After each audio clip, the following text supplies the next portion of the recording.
Martinelli has won it for Arsenal. They beat Manchester City for the first time in the Premier League in 8 years. And what a performance from Mikel Arteta and his men today. They started off shaky. Raya was looking nervous.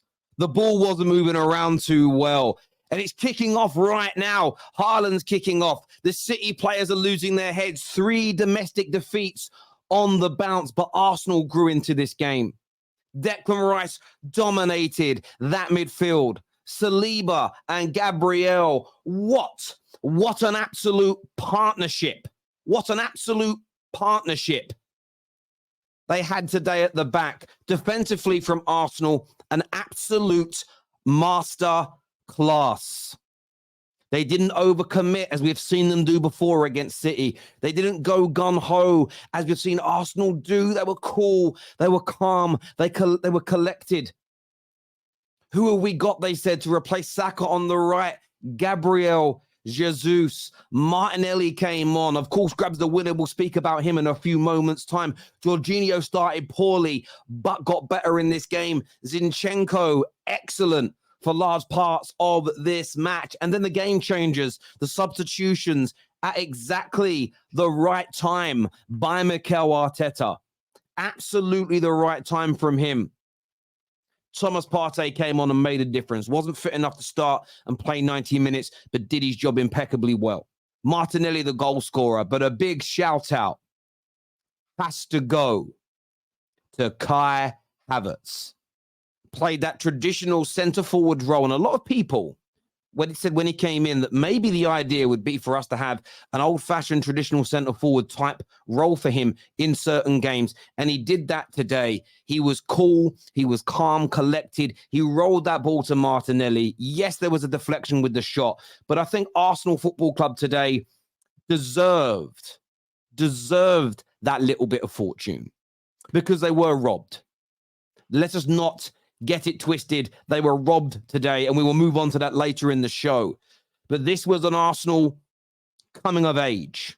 This was an Arsenal demonstrating to Manchester City, this is why you should fear us. This is why you should be worried about us. We are coming for your Premier League title. And I said all week in the build-up to this game, the significance of this match is not just winning the game. It was a tactical masterclass from the manager. It was a plan perfected and executed with such surgical precision. The first that Arsenal had for a win like this, you could feel it pulsating out of North London and across the world this afternoon. Rivals would have had goosebumps. Spurs fans would be fuming. It's why the City players are kicking off, because they know the significant step mentally here that Arsenal have taken forward. But aside from the tactical masterclass, mentality-wise, this means everything. The view at Arsenal will be, we can beat City. It's a better start to the campaign than this time last year. Yes, Arsenal have 1 less point, but you're 2 ahead of title favourite City. Your defensive record is superior. Your goals are pretty much at the same level. You're in the Champions League versus the Europa League, and you're into the next round of the Carabao Cup. This is an improved and a better Arsenal team than we saw last season, without a shadow of a doubt.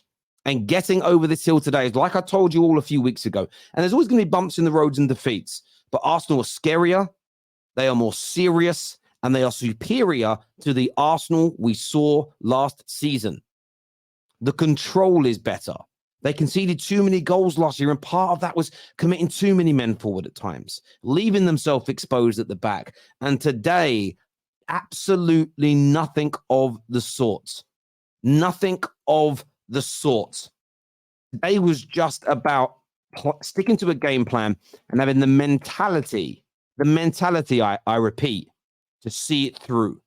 And even after scoring, you heard Gary Neville say it in the commentary, and I'm sure that there were Arsenal fans fixed to their televisions, sitting in the stadium, sitting in bars and pubs all around the world thinking, please, There's going to be, 10 minutes left, including injury time. Do not take your foot off the gas. Please do not concentrate. The nonsense that they over-celebrate and it ruins their conversation was absolutely, categorically put into the mud today. What we saw from Arsenal was a coming-of-age moment. City may still be everybody's favourites to win that Premier League, but this team is going to believe more today than they have done at any other point in the last 12 months. In my opinion, that is none other than a categorical fact. It was an emphatic performance. In large regards, one of the best displays I've seen any team put in against Man City. And I don't want to hear Rodri was missing. I don't want to hear KDB was out, because Saka's missing for Arsenal. Partey wasn't fully fit for Arsenal. Martinelli not fully fit for Arsenal. And this is a treble winning, 3 times on the bounce Premier League winning team with the greatest manager of his generation in charge.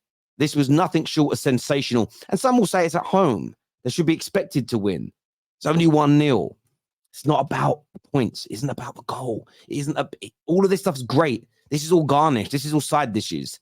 The main cause here was getting over this hurdle. The only one remaining now is winning another major trophy under Mikel Arteta, and the belief will be higher than ever. And I said this all week, said it Tuesday to Lee, said it on the Top 6 show, said it on my preview this morning. I thought Arsenal could do it. I believe they could do it. And they have just, again, as they did last season, with Spurs doing so well, Liverpool starts to the Premier League being so good, a can of worms has been opened. The cat has been thrown amongst the proverbial pigeon, which in this case is the Premier League title race. What a day. What a display from the mighty Arsenal. They were sensational, no doubt about it whatsoever. I'm going to go to your super chats here. This first one says, why it wasn't... Actually, before I do super chats, we are going to mention they were also robbed today, Arsenal. They were also robbed today. And I think that I made a promise that I wasn't just going to ignore these decisions because the team that got robbed wins, because I don't think that helps us rid these decisions from football. But how the hell Kovacic didn't receive a straight red for this? They said it was ankle. That is shin height tackle on Martin Odegaard is absolutely beyond me. It is a cast iron red card straight out the bag. Should not have stayed on the football pitch. On top of this as well, 6 minutes later, he commits this tackle and does not receive a second yellow card. VAR and the referees can count themselves very, very lucky today that Arsenal won, because you won't get Good Morning Britain talking about this. You won't get TalkSport speaking about it. The Terrace will, because we care more about football, I believe, as we're fans. We're not media-led. We're fan-led. But it should be discussed. It should be spoken about. It should be looked at. No doubt about it whatsoever, because it was another horrendous day for VAR. And referees. There is no reason for him not to get a straight red. And even if there is, he should have been sent off. But justice kind of prevailed today. So why I said earlier on, a little bit of fortune with Martinelli's strike. But Arsenal today, in isolation, they deserved it. They absolutely deserved it, because that decision, as I said, is nothing short of disgraceful. North London forever. Martinelli is what AJ React says here. Sit and spin, you cheats. Come on, you gooners, is what Clay says. Why wasn't Kovacic second yellow? Inconsistency, refs. Yeah, Liverpool fans should feel hard done by, because Jota's tackles were not as bad as those two, and he was sent off. Terrible refereeing. Saka, who? Listen, it's good to win this game without Saka. It proves, listen, of course you'll need him. Over the course of time, Saka's one of the best players in the Prem, one of the best players in the world, in my opinion. But you want without him as well, and it's so significant. It's so important for Arsenal to win these games. Nabil here says, justice has been served. It was a straight red card and definitely a second yellow. Great to see Oliver and his team lose. Arsenal deserved the win against VAR. They certainly did, Nabil. They certainly did today. You're right. 8 years, Terry, 8. I don't care that we could barely hold on to the ball in the first half for 4 subs linked up for the goal. Wow, I'm speechless. Wow. And I understand why Arsenal fans would be speechless, Ibby. I understand it. And listen, I don't even think it was about you not keeping the ball. This was a game it was a defensive masterclass. It was like watching two Italian masters go at it. It was like watching Inter versus Juve in the 90s. Just two exquisitely put together defensive sides. Neither overcommitted, both cancelling each other out. For me, I love these games of football. They're beautiful to watch.